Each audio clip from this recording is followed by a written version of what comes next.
Bandung, dan itu dalam rangka syukuran terhadap pernikahan anaknya KDM. Namun terjadi korban dan viral di media karena pengakuan dari KDM, dia tidak mengetahui acara tersebut, tapi ketika diputarkan di podcastnya ternyata itu sudah direncanakan. Nah, tanggapannya Bang Rizal Fadilah? Ya, saya kira harus ada pemeriksaan yang seksama ya dari pihak kepolisian, karena soal meninggal atau soal tewasnya 3 orang dan luka-luka 18 lebih lah atau 20 lebih orang itu bukan peristiwa yang harus dilewatkan begitu saja. Itu masuk dalam kualifikasi sebetulnya perbuatan pidana gitu ya, tinggal dicari siapa yang penanggung jawabnya.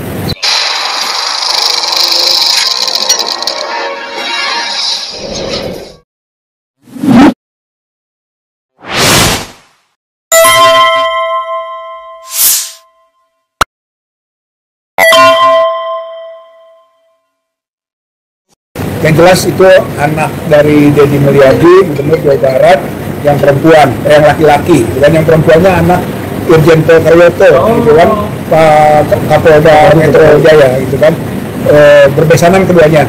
Jadi biasanya kalau pernikahan itu bebannya biasanya gitu, penyelenggara itu ada pada pihak keluarga perempuan, gitu biasanya ya, gitu. Nah, dalam hal ini keluarganya Pak Irjen Karyoto, gitu, oleh karena itu juga menjadi bagian yang tidak terpisahkan untuk mulai ditanyakan juga tentang kemungkinan keterlibatannya, gitu kan. Itu peristiwa yang di Garut itu memang agak istimewa. Biasanya kalau walimahan, syukuran itu nggak pernah ada korban, gitu ya, itu malah orang bersenang-senang bahagia. Kalau ini akibat dari sesuatu yang sebenarnya sudah bisa diduga, gitu kan. Masa di dalam syukuran mengundang masyarakat yang banyak-banyaknya, sebebas-bebasnya, nggak ada pembatasan. Ya sebetulnya sudah bisa diduga akan terjadi sesuatu.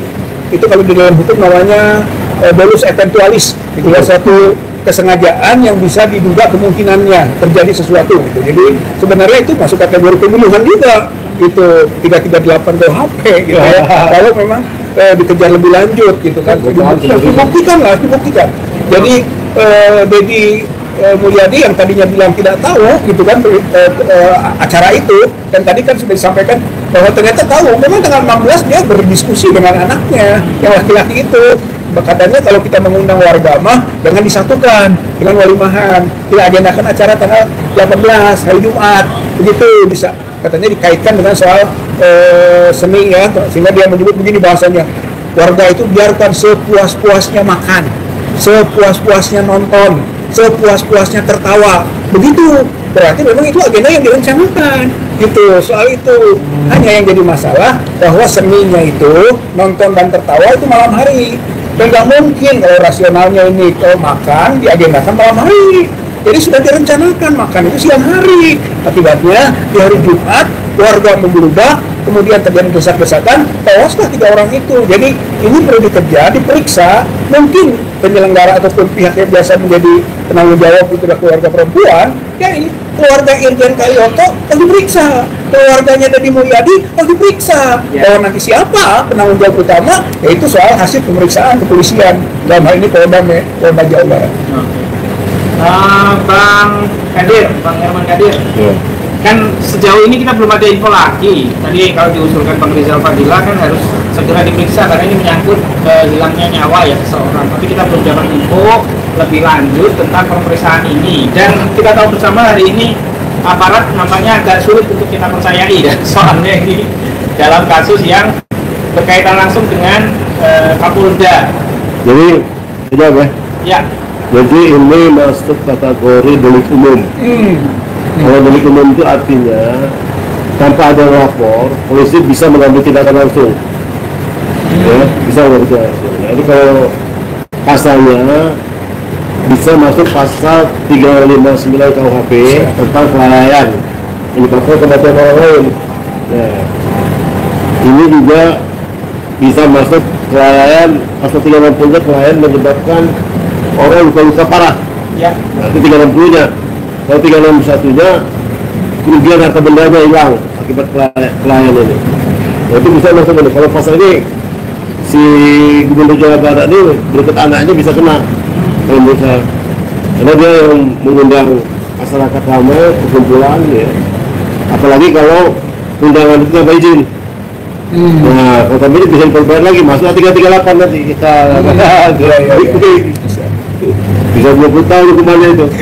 Nah, jadi ini ya, artinya apa, seharusnya acara itu kalau memang serama itu dibarengi dengan keamanan yang ketat, ya. Jadi pihak keluarga harus menyiapkan keamanannya, harus menyiapkan segala sesuatu supaya terhindar dari musibah itu gitu loh. Nah ini saya melihat ini tidak disiapkan gitu loh. Nyawanya orang menginjak-injakkan, nah akhirnya begini terjadi. Rebutan makanan yang tidak strategis dibikin numpuk satu tempat lokasi, akhirnya orang impit-impitan. Nah ini bisa masuk kategori 359 KUHP tadi, yaitu kelalaian menyebabkan kematian orang lain. Ancamannya jelas di atas 10 tahun.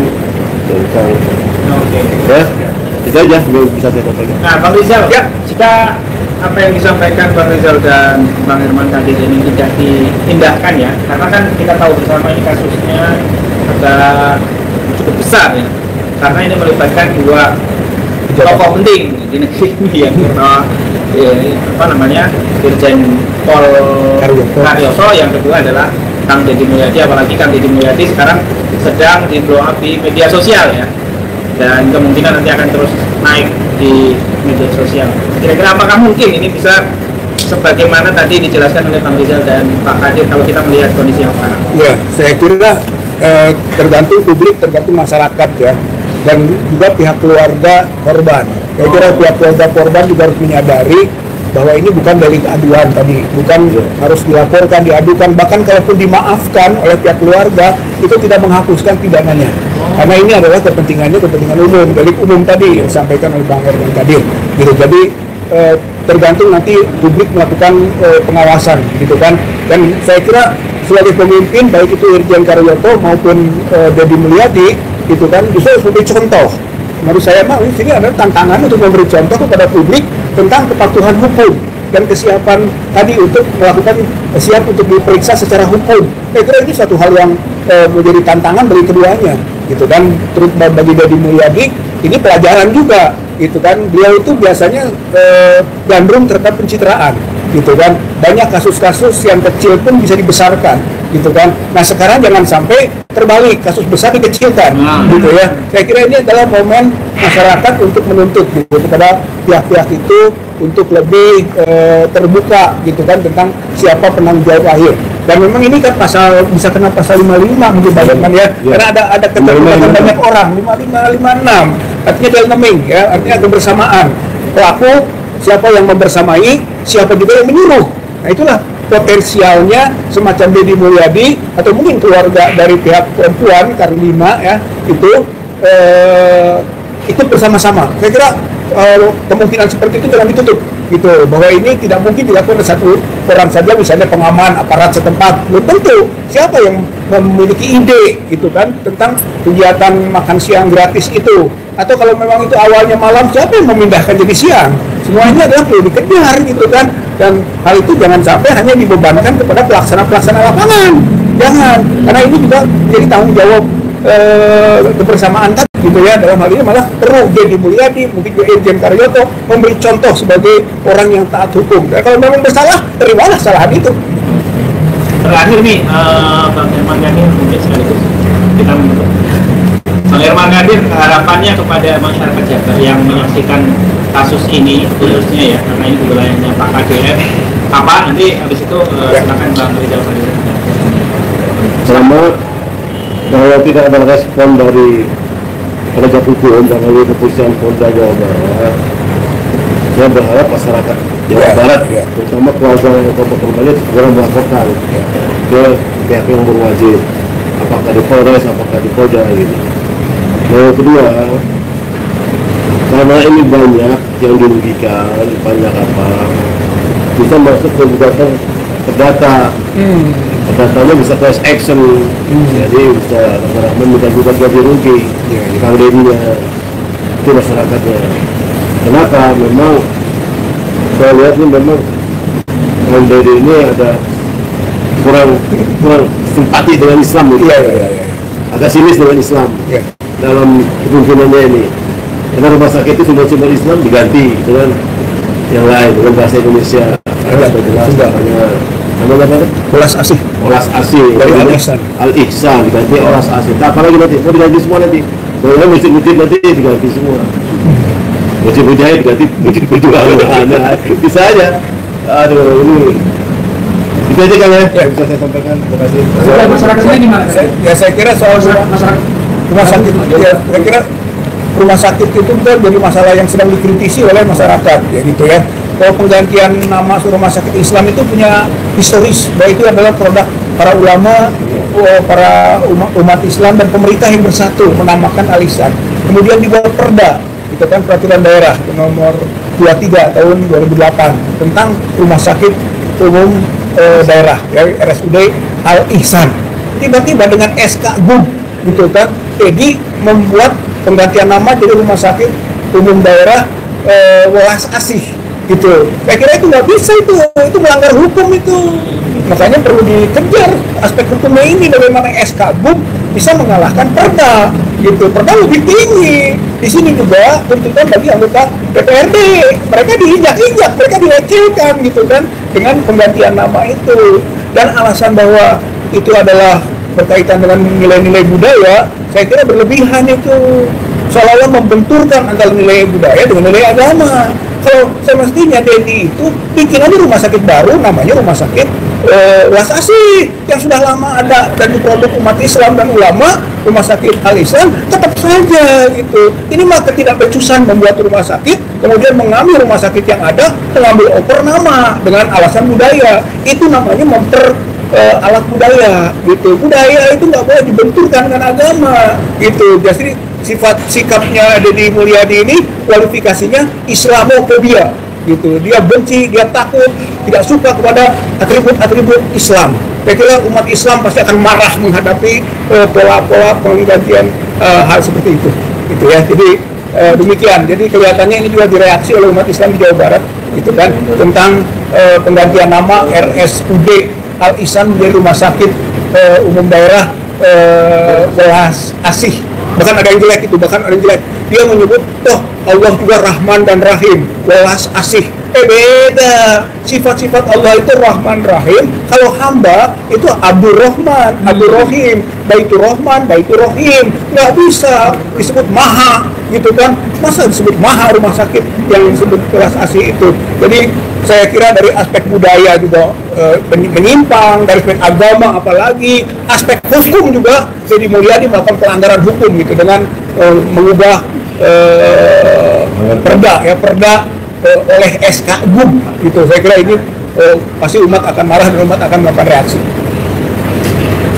Tanggapannya Bu RSUD tentang RSUD KDF yang diganti jadi RSUD Welas Asih dan tragedi kemanusiaan ya, yang kemarin mengakibatkan meninggalnya 3 orang dan puluhan orang luka-luka pada saat pesta yang dilakukan oleh anaknya KDF.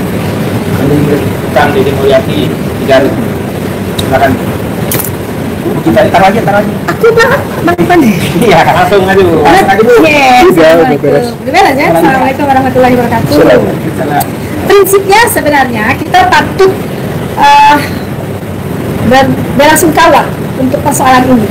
Dan seyogyanya Kang Deddy itu harus bertanggung jawab ya, karena beliau adalah pimpinan, beliau adalah yang seharusnya sudah lebih awal tahu dan bisa mengantisipasi segala persoalan-persoalan yang terjadi, dan sehingga tidak menyebabkan korban, tidak berjatuhan korban. Sehingga sebagai pimpinan saya melihat tidak bisa atau serta-merta Deddy harus melepaskan tanggung jawab begitu saja dengan mengatakan saya tidak tahu.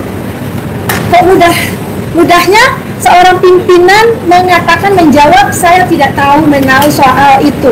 Padahal di dalam proses awal, di saat menghadirkan atau mengundang, beliau sudah bertanya sama anaknya. Itu sudah ada tanya jawab tuh. Sama anaknya siapa yang mau diundang, seperti apa dan bagaimana. Di situ kan sudah terlihat nampak bahwa beliau sebenarnya tahu persoalan ini. Cuma memang akhirnya bentuk daripada lari dari tanggung jawab mengatakan mudah, saya tidak tahu. Dan di sini perlu kita sebagai warga masyarakat dari Bandung harus betul-betul mengejar beliau untuk bertanggung jawab terhadap persoalan yang terjadi, karena ini persoalan kemanusiaan ya. Di Garut yang terjadi ini persoalan kemanusiaan, ada korban. Dan ya, kalaupun dia mengatakan bahwa saya sudah hadir, sudah datang, belasungkawa, bukan berhenti sampai di situ, tapi harus betul-betul melihat hal-hal yang lebih jauh dari kenapa dan ini tidak boleh lagi terjadi. Saya pikir seperti itu mungkin ya. Terima kasih. Assalamualaikum warahmatullahi wabarakatuh. Terima kasih teman-teman yang sudah menonton. Wassalamualaikum warahmatullahi Waalaikumsalam warahmatullahi wabarakatuh.